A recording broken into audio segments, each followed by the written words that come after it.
ఒక ప్రధాని, ఒక దేశ ప్రధాని వచ్చేసి ఆల్రెడీ మనం ఎలక్షన్ ఆ ఫైర్లో, ఆ ఫీవర్లో, ఆ మొమెంటంలో ఉన్నాం.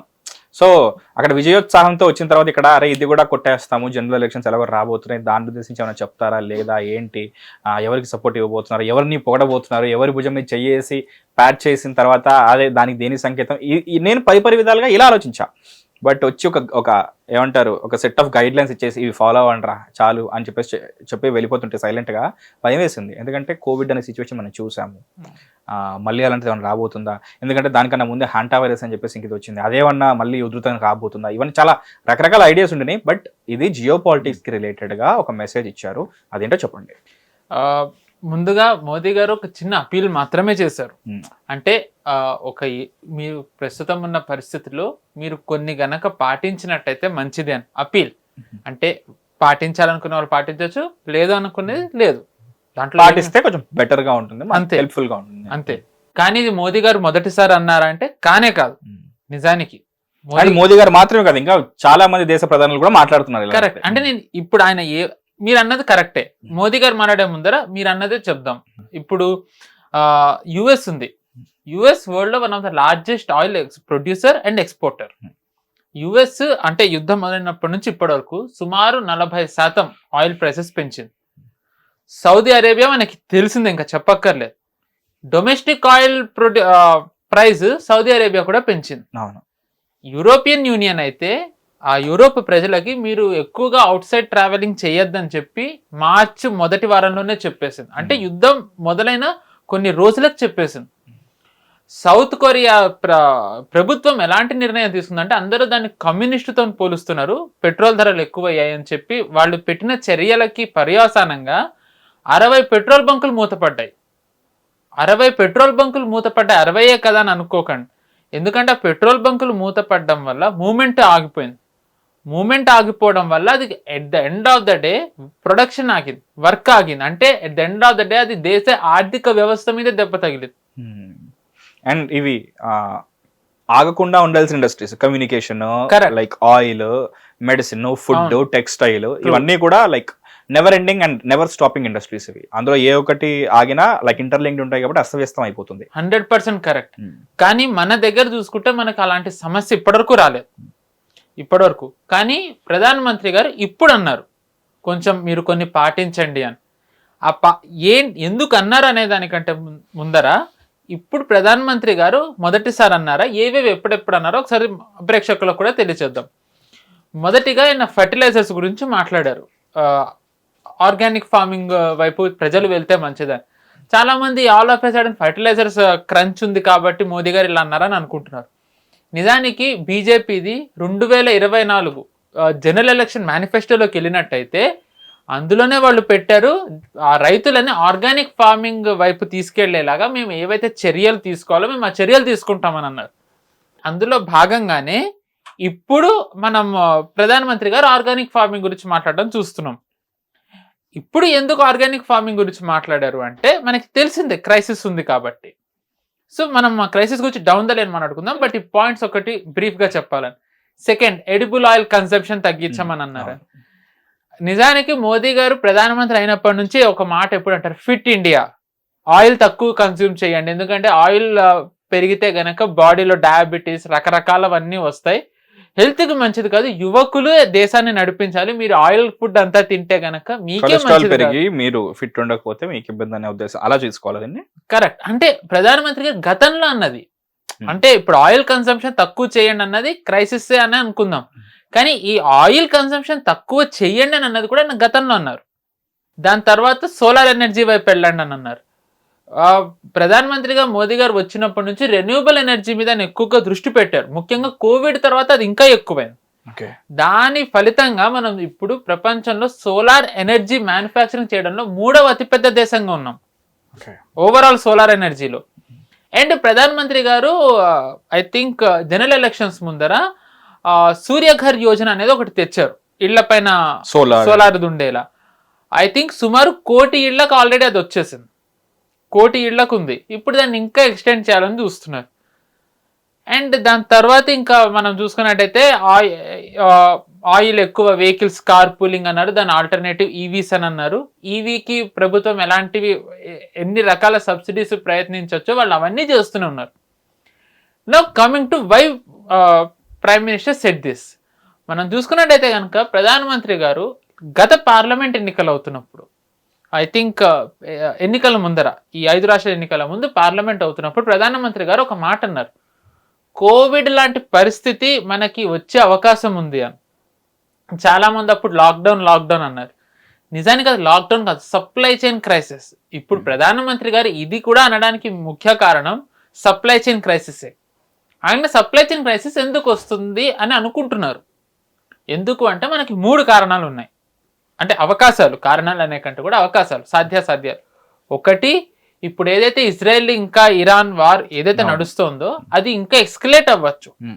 ఎందుకంటే మనం చూస్తున్నాం, పాజ్ అని అన్నారే అంటున్నారు, మళ్ళీ మొదలు పెడుతున్నారు, ఎవరి మీద వాళ్ళు దాడులు చేసుకుంటున్నారు, చర్చలు విఫలం అవుతున్నాయి. కరెక్ట్. ఆల్రెడీ ఇప్పటికే కువైట్ ఇప్పటి వరకు ఈ ఏడాది వాళ్ళు ఒక్క బ్యారెల్ ఆఫ్ ఆయిల్ ఎక్స్పోర్ట్ చేయలేదు. మనకి ఖతార్ ఎల్ఎన్జీ ఎంత సమస్యగా ఉందో మనకి చూసాం. సౌదీకి దెబ్బ తగిలింది. ఇటీవల యుఏఈ మళ్ళీ వాళ్ళు ఎక్స్పోర్ట్ చేసే పోర్ట్ మీద వాళ్ళు మళ్ళీ దాడి చేశారు. సో మొత్తం వెస్ట్ ఏషియా మొత్తం ఒక క్రైసిస్ లో ఉంది. వెస్ట్ ఏషియా ఆయిల్ కి కానివ్వండి, ఎల్ఎన్జీ ఎల్పిజికి ఎంత ఇంపార్టెంట్ మ్యానుఫ్యాక్చరర్ అండ్ ఎక్స్పోర్టర్ మనకి తెలుసు. మనకి ఇది కాకుండా ఇంకొక ప్రత్యామ్నాయం ఏముంది, రష్యా. మనకి రష్యాలో ఆయిలే కాకుండా మనకి ఫర్టిలైజర్స్ కూడా వస్తాయి, ఈవెన్ గల్ఫ్ నుంచి కూడా. కానీ మనకి రష్యాలో ఏమైంది, రష్యన్ రిఫైనరీస్ మీద, ఆయిల్ ప్లాంట్స్ మీద దాడులు చేస్తూ వెళ్తుంది. అంటే మనకు ఆయిల్ వచ్చే చాలా దేశాలు ఇప్పుడు కరెంట్లో ఒక క్రైసిస్ లో ఉన్నాయి. సో మరి ఇంకా ఒకవేళ వార్ ఎస్కలేట్ అయినట్టయితే మన పరిస్థితి ఎలా ఉంటుందో తెలియదు. ఇప్పటికే నిజానికి ఆయిల్ మ్యానుఫ్యాక్చరింగ్ కంపెనీస్ కి సుమారు 30,000 కోట్ల నష్టంతో వాళ్ళు నడుస్తున్నారు నెలకి. అంటే రోజుకి 10,000 కోట్ల నష్టం వాళ్ళకు ఉంది. సో ఇంత నష్టంలో కూడా వాళ్ళు ఎంతకాలం అని వాళ్ళు కూడా సర్వైవ్ అవుతారు. At the end of the day వాళ్ళ మీద కూడా భారం పడుతుంది. సో అందుకనే ఇంకా ప్రజల మీద ఇంకా ఎక్కువ అవ్వకూడదని ఆయన చిన్న అపీల్ చేస్తూ వెళ్ళారు. ఒకవేళ క్రైసిస్ ఎక్కువైనట్టయితే గనక చర్యలు తీసుకున్నా ఇప్పుడు మనం జాగ్రత్తగా ఉన్నట్టయితే అప్పుడు అంత భారం పడదు అని దురదృష్టితో. ఇంకా మరి అనొచ్చు దీంట్లో గోల్డ్ కూడా ఏముంది, ఫారెన్ ట్రిప్స్ కూడా, destination weddings. Correct. Foreign trips ప్రధానమంత్రి గారు కొన్నేళ్ల నుంచి అంటున్నారు, జనరల్ ఎలక్షన్స్ ముందర కూడా అన్నారు. ఈ మధ్య డెస్టినేషన్స్ వెడ్డింగ్ ఒక పెద్ద ఫ్యాషన్ అయిపోయింది. వేరే వేరే దేశాలకు వెళ్ళి పెళ్లిళ్ళు చేసుకుంటున్నారు. మీరు ఇక్కడే పెళ్లి చేసుకోండి, మన దగ్గర కోటలు ఉన్నాయి, ఆ కోటల్లో చేసుకోండి అని ప్రధానమంత్రి గారు అన్నారు. ఇప్పుడు కూడా ఆయన ఏమంటున్నారు, టూరిజం అంటే వేరే టూరిస్టులు ఆపకండి మీరు వెళ్ళడం అని అన్నట్లే, విదేశాలకు వెళ్ళడం ఆపండి అని అన్నారు. అంటే విత్ ఇన్ ద కంట్రీ మీరు ఎక్కడ తిరగాలో అక్కడ తిరగండి. ఇప్పుడు మనకి సిక్కిం ఉంది, నార్త్ ఈస్ట్ ఉంది, గోవా ఉండనే ఉంది. అంటే మనకి పిలిగ్రిమేజ్ సెంటర్స్ ఇప్పుడు ఫ్లో పెరిగింది. అంటే ఇప్పుడు మన మామూలుగా తిరుపతి అని అంటాం, తమిళనాడు గుడ్లని, కానీ ఇప్పుడు కాశీ వచ్చింది, అయోధ్య, ఉత్తరాఖండ్ వెళ్తున్నారు. అది ఎంత వెళ్ళిందంటే మామూలుగా ఏడాది మొత్తం మనం తీసుకున్నట్టయితే సంఖ్య గోవాకి వెళ్లేదానికంటే కూడా ఉత్తరప్రదేశ్ కి ముఖ్యంగా కాశీ, మథుర, అయోధ్యకి వెళ్లే భక్తుల సంఖ్య ఎక్కువ ఉంది. సరే భక్తి ఉండడం మంచిదే, భక్తులు వెళ్ళడము మంచిదే, కానీ ఎంజాయ్మెంట్ చేసుకోవాలనుకునే వాళ్ళు చేసుకుంటారు. సో వాళ్ళకు కూడా మన దగ్గర దేశంలో ఉన్నాయి ప్లేసెస్, మీరు వాటిని ఎక్స్ప్లోర్ చేయండి. దాని ద్వారా మీకు ఆర్థికంగా శ్రమ తగ్గుతుంది, దేశానికి కూడా ఫారెక్స్ రిజర్వ్స్ మిగులుతాయి, ఆ వెళ్ళిన చోట కూడా వాళ్ళకి ఎంప్లాయ్మెంట్ది ప్రాబ్లం ఉండదు, దాని ద్వారా దేశ జీడిపి సేవ్ అవుతుంది, ఇంక్రీజ్ అవుతుంది. ఇది ప్రధానమంత్రి గారు టూరిజంకి బేస్ చేసుకుని అన్నది. అండ్ గోల్డ్ మనకు తెలిసిందే, మనం ఆల్మోస్ట్ 90 టన్స్ పైగా గోల్డ్, 90% మనం ఇంపోర్టే చేసుకుంటాం. అండ్ అది కూడా ఎక్కువగా మనకు తెలిసిందే గల్ఫ్ దేశాల నుంచి చేసుకుంటాం. ఇప్పుడు ఆ క్రైసిస్ ఉంది. సో అండ్ ఇప్పటికే మనం చాలా హై రేట్కి మనం ఇంపోర్ట్ చేసుకుంటున్నాం. At the end of the day అది ఫారెక్స్ మీదే దెబ్బ తగులుతుంది. సో ఫారెక్స్ మీద ఎంత దెబ్బ తగిలితే మనకే అది చాలా కష్టం. ఎందుకంటే the more forex reserves impact అవుతున్న కొద్దీ మన రూపీది ఆల్రెడీ మనం డివాల్యుయేషన్ లో పెట్టుకున్నాం. చాలా మంది ఆయన తిడుతున్నారు, రూపీ పడిపోయిందని. రూపీ పడిపోవడం వల్ల మనం ఏంటంటే మనం ఇంపోర్ట్ చేసుకునే ధరలు మన రీజనబుల్గా ఉంటున్నాయి. బట్ అది కూడా ఒక స్థాయి వరకే, దాని తర్వాత అయితే మనకి ప్రాబ్లమే. అండ్ మన ఫారెక్స్ రిజర్వ్స్ తగ్గుతూ వెళ్తే అది మనకి కూడా సమస్య. అవును. సో ప్రధానమంత్రి గారు దాని దృష్టిలో పెట్టుకుని గోల్డ్ది ఒక ఏడాది పాటు కొంచెం అదుపులో ఉంచుకోండి అని అన్నారు, మీరు కొనాలనుకునేవి అవి. మరి దాని ప్రత్యామ్నాయం ఏంటి? ఆల్రెడీ మనం ఇక్కడ చూసుకున్నట్టయితే ఐ థింక్ కిందటి నెల ముందు నెలలో కర్నూలులో, ఆంధ్రప్రదేశ్లోని కర్నూలులో మొట్టమొదటిసారి ఒక ప్రైవేట్ గోల్డ్ ఎక్స్ట్రాక్షన్ ఒక సంస్థకి ఇచ్చారు, గోల్డ్ మైనింగ్. అండ్ కేజీఎఫ్ కర్ణాటకలో ఉన్నది, దాన్ని కూడా మళ్ళీ తిరిగి రివైవ్ చేసే ప్రయత్నాలు చేస్తున్నారు. అంటే కొన్ని మనం ఏంటంటే చాలా వరకు మనం ఇంపోర్ట్ మెజారిటీ దేశం. సో ఇంపోర్ట్ మెజారిటీ ఉన్నప్పుడు కొంచెం కష్టం ఉంటుంది, కానీ ఆ కష్టం రాకుండా ఎంత తగ్గించగలిగితే అంత తగ్గించి దానికి ప్రత్యామ్నాయం ఏం ఆలోచించగలం అనేది ప్రధానమంత్రి గారు ఆలోచించి చర్యలు తీసుకునే ప్రయత్నం చేస్తున్నారు. అందులో భాగంగానే ఇవి చెప్పారు. అందులో మొదటి కారణం నేను ఇది చెప్పాను, ఇజ్రాయెల్ది ఇంకా ఇరాన్ది. రెండవది ఒక పాసిబిలిటీ ఏముందంటే హంటా వైరస్. మనం ఆల్రెడీ పాసిబిలిటీస్ హంటా వైరస్ మనం చూసాం ఆల్రెడీ. క్వారంటైన్ లోకి వెళ్ళారు, కొంతమంది ఎఫెక్టెడ్ అంటున్నారు. సో WHO ఏమీ లేదు, భయపడక్కర్లేదు అంతే అని అంటున్నారు కొంతమంది. కానీ ఇదే WHO కరోనా వచ్చేస్తుంది, కాస్త పాండమిక్ గా ప్రకటించండి మహాప్రభు అని కొన్ని దేశాలు మొత్తుకున్నా వాళ్ళు ప్రకటించలేదు. వాళ్ళు ప్రకటించేసరికి జరగాల్సిన నష్టం జరిగింది, ఎంతో మంది ప్రాణాలు కోల్పోయారు, మనకు తెలిసిందే. సో WHO పరిగణలోకి తీసుకోకుండా మనం హంటా వైరస్ది ఇప్పుడు చూసుకున్నట్టయితే కొన్ని కేసెస్ వచ్చాయి, వాళ్ళు క్వారంటైన్లో ఉన్నారు. మేబీ అది ఇంకా పెద్దది అవ్వచ్చేమో. మార్టాలిటీ రేట్ కూడా 30 to 40% ఉంటుంది. కరెక్ట్. సో మేబీ దాన్ని దృష్టిలో పెట్టుకునే ప్రధానమంత్రి గారు అన్నారేమో, already corona kind of supply chain crisis అని అన్నారు, ఇంకొక వైరస్ కూడా వచ్చింది. సో మేబీ దాన్ని కూడా దృష్టిలో పెట్టుకుని అని ఉండొచ్చు. ఇంకొక ముఖ్యమైన కారణం ఒకటి ఏమై ఉండొచ్చు అంటే ఆపరేషన్ సింధూర్ 2.2. టైమింగ్ ఎందుకు అంటున్నానంటే అటు ఇటుగా ఆపరేషన్ సింధూర్ ఆయన ఏడాదికే మోదీ గారు ఈ మాటలు అన్నారు. ఇప్పుడు మన లాస్ట్ టైం మనం ఆపరేషన్ చేసాం అంటే బ్రీఫ్ స్కేల్గా ఉండేది, ఒక 2-3 రోజుల్లో అయిపోయేది చేసాం. అందుకనే మన దేశ ఆర్థిక వ్యవస్థ మీద దెబ్బ పడలేదు. కానీ యుద్ధంకి వెళ్ళినట్టయితే దేశ ఆర్థిక వ్యవస్థ మీద ఖచ్చితంగా దెబ్బ తగులుతుంది, ఎందుకంటే ఎక్కడ ఆపాలనేది తెలియాలి. కరెక్ట్. అండ్ ఒక్కసారి యుద్ధంలోకి వెళ్ళిన తర్వాత అది ఎప్పుడు ఆగుతుంది అనేది మన చేతుల్లో ఉండదు, లైక్ ఇప్పుడు అమెరికా పరిస్థితి లాగా. ఎగ్జాక్ట్లీ. అండ్ యుద్ధానికి వెళ్ళినట్టయితే మనతోని ఏ దేశం ఉంటుందో కూడా మనం చెప్పలేం. US 100% ఉండదు, ఎందుకంటే US బహిరంగంగానే ఉంది. మరోసారి కనుక భారత్ ఆపరేషన్ సింధూర్ లాంటివి చేసినట్టయితే మేము బహిరంగంగా మద్దతు ఇస్తాం అనుకోదు, డైరెక్ట్ బ్లైండ్ సపోర్ట్ మీకు ఉండదు అని. ఇజ్రాయెల్ అది ఇప్పుడున్న పరిస్థితిలో ఎంతవరకు మనకు సపోర్ట్ చేస్తుందో మనం ఒక సందేహమే. రష్యా అదే ఇప్పుడు ఎవరు దానికి సాయం వస్తారని రష్యా ఎదురు చూస్తుంది. అంటే Bharat is on its own. ఒకవేళ యుద్ధం వచ్చినట్టయితే మనది మనమే చూసుకోవాలి, మనమే అన్ని కాపాడుకోవాలి.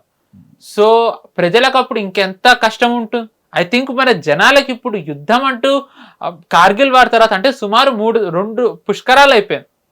2 పుష్కరాలు 2.5 దశాబ్దాలు దాటడంతో ఒక తరం మొత్తం అసలు యుద్ధం అంటే ఎలా ఉంటుంది, పరిస్థితులు ఎలా ఉంటాయి, ప్రజలు ఎంత కష్టాలు పడతారు అనేది వాళ్ళకి తెలీదు. సో లెట్స్ హోప్ యుద్ధం రాకూడదనే కోరుకుందాం, కానీ యుద్ధం వచ్చినట్టయితే జనాలు కూడా దానికి సంసిద్ధంగా ఉండాలి. సో ప్రధానమంత్రి గారు అందుకే అని ఉండొచ్చు. అంటే ప్రతి ఒక్క దానికి ఒక సమస్య ఉందన్నప్పుడు దానికి ప్రత్యామ్నాయం కూడా వెతుక్కునే ప్రయత్నం చేస్తున్నాం. ప్లాన్ బి మన ప్రయత్నం చేస్తున్నాం, బట్ అన్నీ మన చేతుల్లో ఉండవు. So I believe prime minister గారు is doing whatever he can, the government is doing whatever it can. మనం చూసుకున్నట్టయితే కనుక కిందటి ఏడాది చైనా మనకి సప్లై చైన్ క్రైసిస్ క్రియేట్ చేసింది ఫర్టిలైజర్స్లో.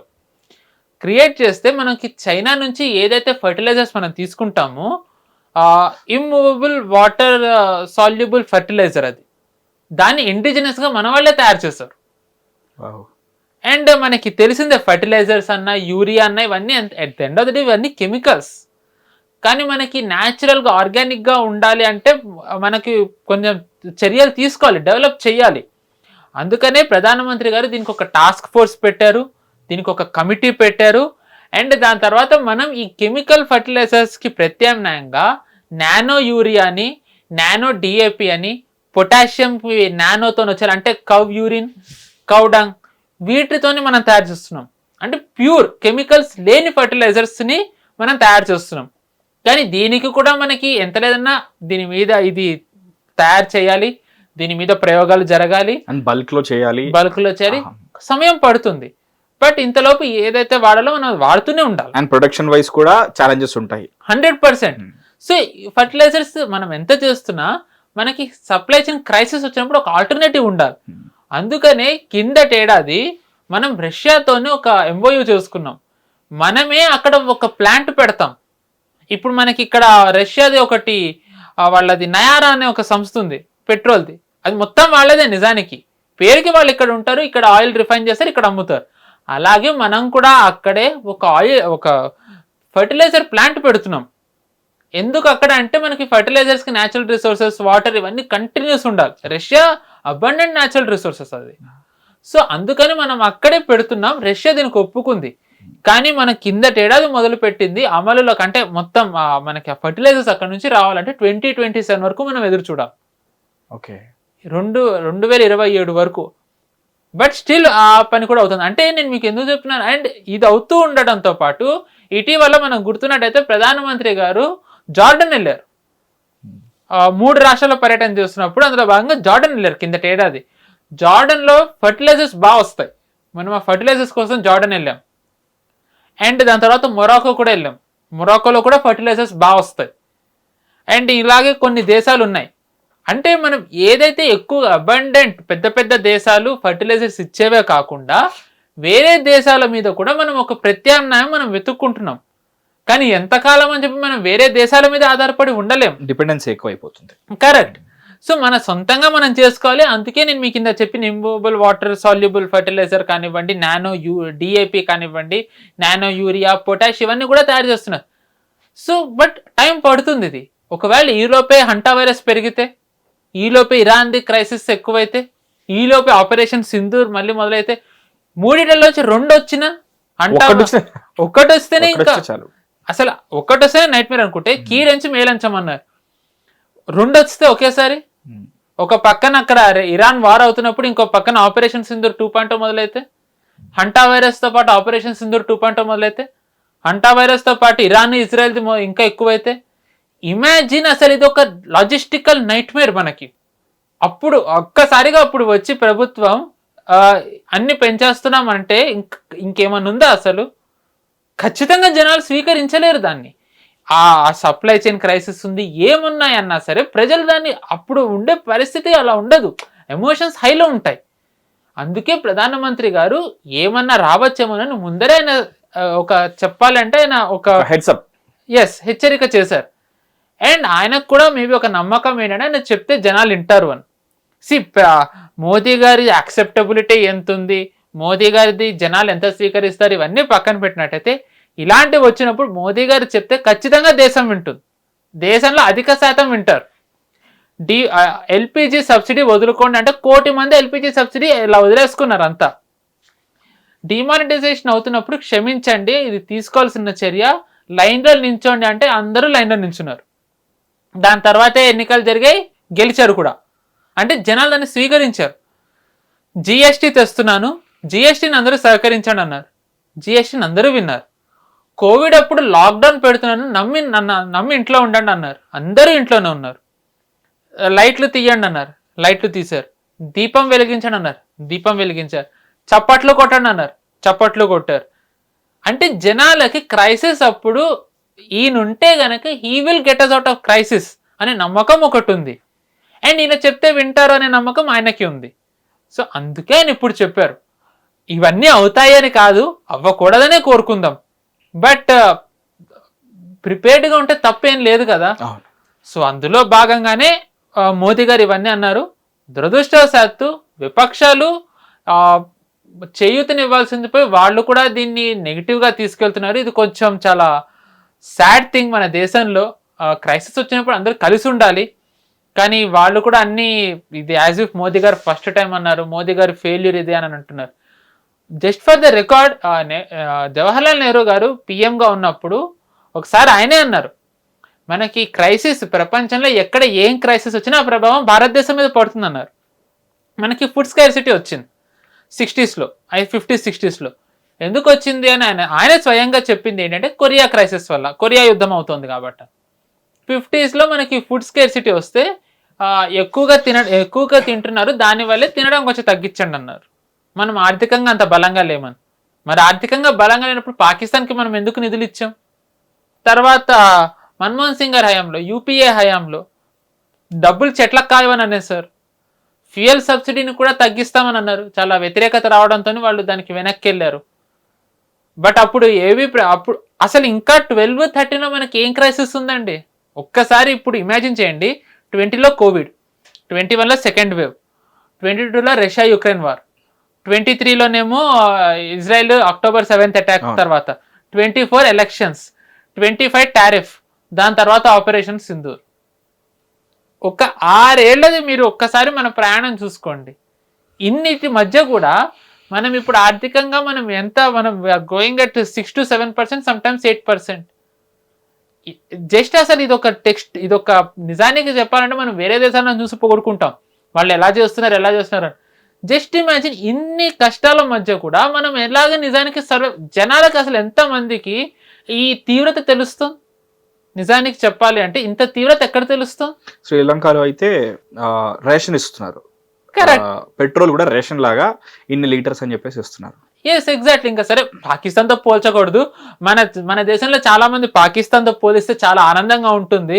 అంటే ఎందుకు నేను శ్రీలంక గురించి చెప్పానంటే, ఇక్కడ ఏమాత్రం చిన్న ట్వీట్ వచ్చి పెట్రోల్ దొరకదని భయపడ్డా సరే ట్యాంకర్లో నింపుకుంటారు. బట్ కొన్ని కంట్రీస్ లో మాత్రం లిమిటెడ్ అలవెన్స్ ఉంది, లైక్ శ్రీలంక. అవును, 15 లీటర్స్, 20 లీటర్స్, 10 లీటర్స్ అని చెప్పేసి. వియత్నాం, ఇండోనేషియాలో కూడా చాలా కఠినమైన ఆంక్షలు పెట్టారండి. వియత్నాం, అంటే మీకు ఇప్పటివరకు నేను యూరోప్ చెప్పా. అంటే ఇదేదో ఒక కాంటినెంట్కో, ఒక దేశానికో, ఒక పార్టీ చేసిన తప్పు వల్ల ఈ సమస్య రాలే. కొన్ని దేశ నేతలు వాళ్ళు చేస్తున్న యుద్ధం వల్ల ప్రపంచం మొత్తం దెబ్బతింటుంది. అండ్ దీంట్లో కూడా జనాలే అవేర్నెస్ తోని వచ్చారు. అంటే జనాలకి అవేర్నెస్ ఉంది, ప్రభుత్వం అన్ని చెప్పక్కర్లేదు అనడం ఒక చిన్న ఉదాహరణ. I think you'll get stunned. మన దేశంలో ఎక్కువగా మనం వాడేది ఏంటంటే palm oil, sunflower oil, soybean oil. ఇవన్నీ కూడా మనం ఇంపోర్ట్ చేసుకుంటాం. కెన్ యూ బిలీవ్, గత 2 నెలల నుంచి ఎక్కువగా అమ్ముడుపోతున్న ఆయిల్ మస్టర్డ్ ఆయిల్. ఓకే, ఎందుకు అంటే మస్టర్డ్ ఆయిల్ మనం సొంతంగా ఇక్కడే మనకి పెంచుకుంటాం, ఇక్కడే మ్యానుఫ్యాక్చర్ అవుతుంది. ఇవి ఇంపోర్ట్ చేసుకుంటూ ఉండడం వల్ల వీటి ధరలు ఎక్కువ ఉన్నాయి. సోయాబీన్ది కానివ్వండి, సన్ఫ్లవర్ది కానివ్వండి, పామ్ ఆయిల్ది. ఆబ్వియస్లీ ఏదైనా మనం ఇంపోర్ట్ చేసుకుంటున్నాం అంటే వాళ్ళకి ఒక బాడీ ఉంటుంది, వాళ్ళే ఆ రేట్స్ ని వాళ్ళే కంట్రోల్ చేస్తుంటారు. లైక్ ఆయిల్ కానీ, గోల్డ్ కానీ, ఇప్పుడు కొత్తగా ఇంకా చాలా వచ్చాయి. ఇప్పుడు మీరు చెప్పినట్టు ఫర్టిలైజర్స్ కానీ, ఇవన్నీ కూడా 100%, యూఆర్ 100% రైట్. సో జనాలే మస్టర్డ్ ఆయిల్ వైపు వెళ్ళిపోయారు. అంటే మొత్తం కంప్లీట్ బాయ్కాట్ సోయాబీన్ అలా అనట్లేదు, బట్ ఒక రోజు అది వాడితే ఒక రోజు ఇది వాడడం, లేదా మెల్లిగా షిఫ్ట్ అవ్వడం, డిపెండ్ అవ్వకుండా ఎంత చేయగలుగుతాం అంత. సుమారు 60% మస్టర్డ్ ఆయిల్ వైపు వెళ్ళారు జనాలు మన భారతదేశంలో. అంటే ఒక సమస్య వచ్చినప్పుడు జనాలు ఆటోమేటిక్ గా ఎలా వెళ్తున్నారో చూడండి. 2016లో డిమానిటైజేషన్ అయినప్పుడే నిజానికి యూపీఐ ప్రవేశపెట్టారు. కానీ యూపీఐ జనాలు వాడడం ఎప్పటి నుంచి మొదలు పెట్టారు? కోవిడ్ అప్పటి నుంచి అది ఇంకా ఇక్కడికి వెళ్ళింది. అది ఏ స్థాయికి వెళ్ళిందంటే అమెరికాలో నిజానికి యూపీఐ లాంటి వ్యవస్థ లేదు. కార్డ్ సిస్టమ్స్ చాలా పే ఓన్లీ వై కార్డ్ అని అంటారు. కార్డ్, చెక్ ఇవే ఉంటాయి. మహా అయితే ఆన్లైన్ పేమెంట్. ఆన్లైన్ అంటే net banking, internet, wire, paying through wire అని చెప్పేసి ఉంటాయి. కరెక్ట్, అవే. అలా ఆ దేశం సంస్థలైన అమెజాన్, దాని తర్వాత గూగుల్, దాని తర్వాత వాట్సాప్ ఇక్కడ యూపీఐ ప్రవేశపెట్టాయి. మనం చూసాం Google pay, Amazon pay, WhatsApp pay. అంటే కేవలం భారతదేశం కోసం అమెరికా సంస్థలు ఇక్కడ మొదలు పెట్టాయి. అంటే మన జనాలు యూపీఐని ఎంత స్వీకరించారో చూడండి. యూపీఐ ఇప్పుడు మనం అసలు ఎంతమంది, ఇప్పుడు మనం ఏటీఎంలు చూస్తే ఎలా ఉంటాయి, దుమ్ము కొట్టుపోయి. ఒకప్పుడు ఏటీఎంస్ ఎలా ఉండేవి అసలు కార్డ్ ఎక్కడ ఉందో కూడా తెలియదు నాకు. ఇప్పుడు లైక్ ఏటీఎం వరకు వెళ్ళాలంటే ఫస్ట్ మన దగ్గర ఒక కార్డు ఉండాలి. కరెక్ట్, ట్రూ, నిజంగానే. ఎంతమంది ఈ రోజు పర్సులో క్యాష్ ఎక్కువ పెట్టుకుంటున్నారు. అంటే ప్రభుత్వం కొన్ని ముందరే తెస్తుంది, కొన్ని ముందరే ఆల్రెడీ ఆల్టర్నేటివ్ ప్రత్యామ్నాయాలు ప్రభుత్వం ముందరే పెడుతుంది. కానీ వాటి గ్రోత్ ఏదైతే ఉంటుందో అది ప్రత్యామ్నాయం అని చెప్పి ఒక క్రైసిస్ వచ్చినప్పుడే జనాలకు తెలుస్తుంది. సో మనకి ఇప్పుడు ఎన్ని వీలైతే అంతా మనం ప్రత్యామ్నాయాలు రెడీగా పెట్టుకున్నాం. సో క్రైసిస్ వచ్చిన జనాలకి ఆ స్థాయిలో నష్టం రాకుండా, వాళ్ళు ఆ స్థాయిలో కష్టపడకుండా ఉండడానికి ప్రభుత్వం ప్రయత్నాలు చేస్తుంది. దట్ అందరూ I believe we will sail through this. My only request, విపక్షాలు కూడా ఈ క్రైసిస్ అప్పుడు రెస్పాన్సిబుల్గా ఉండి ప్రభుత్వానికి సహకరించినట్టయితే we will all sail through this. Bharat ఎదుగుదలకు ఎటువంటి సమస్య ఉండదు. అన్ఎస్కేపబుల్ సిచ్యువేషన్స్ అయితే అది వామపక్షాల ప్రతిపక్షాల ఏ పక్షాలను పక్కన పెడితే అందరూ దాని కింద. ఇప్పుడు కోవిడ్ ఎవరు అతిథులు కాదు, సో ఆబ్వియస్లీ ప్లాన్ బి ఉండాల్సిన. డిమానిటైజేషన్ ఎవరు అతిథులు కాదు, కంపల్సరీ నా కరెన్సీ అలా ఏం లేదు. సో సిచ్యువేషన్ వస్తే అందరికి కూడా బెటర్గా అర్థం అవుతుందేమో, బట్ ఆ సిచ్యువేషన్ రాకూడదనే కోరుకుంటున్నాను. ఒకవేళ వస్తే రెడీగా ఉండాలి, ఏం చేయలేము. Like all we can do is like preparing, be prepared ఉండి ప్రిపేర్ చేసి ఉంటే బెస్ట్ మనకి.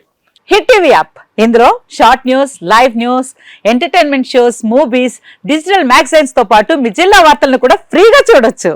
ఇంకెందుకు ఆలస్యం, వెంటనే హిట్ టీవీ యాప్ ని డౌన్లోడ్ చేసుకుని ఫ్రీగా ఎంటర్టైన్మెంట్ పొందండి. Hit TV app. Hit TV app. Please download Hit TV app. Hit TV app ని ఫ్రీగా డౌన్లోడ్ చేసుకొని ఎంజాయ్ చేయండి. మీకు నచ్చిన ఎంటర్టైన్మెంట్ కోసం హిట్ టీవీ యాప్ ని ఫ్రీగా డౌన్లోడ్ చేసుకుని ఎంజాయ్ చేయండి. హిట్ టీవీ యాప్ని డౌన్లోడ్ చేసుకుని ఆస్వాదించండి, ఆశీర్వదించండి. ఇంతమంది సెలబ్రిటీలు హిట్ టీవీ యాప్ ని డౌన్లోడ్ చేసుకోండి అని చెప్తున్నారంటే ఎంత మంచి యాప్ ఆలోచించండి. అమెరికా అమెరికా అమెరికా అమెరికాలో చదవాలనుకునే వాళ్ళకి విశ్వసనీయమైన పేరు మన శౌర్య కన్సల్టెన్సీ. UK లో 1 year masters, UK లో 1 year masters, 2 years work permit up to 5 years visa. Contact Saurya Consultancy. Contact 89851 89851.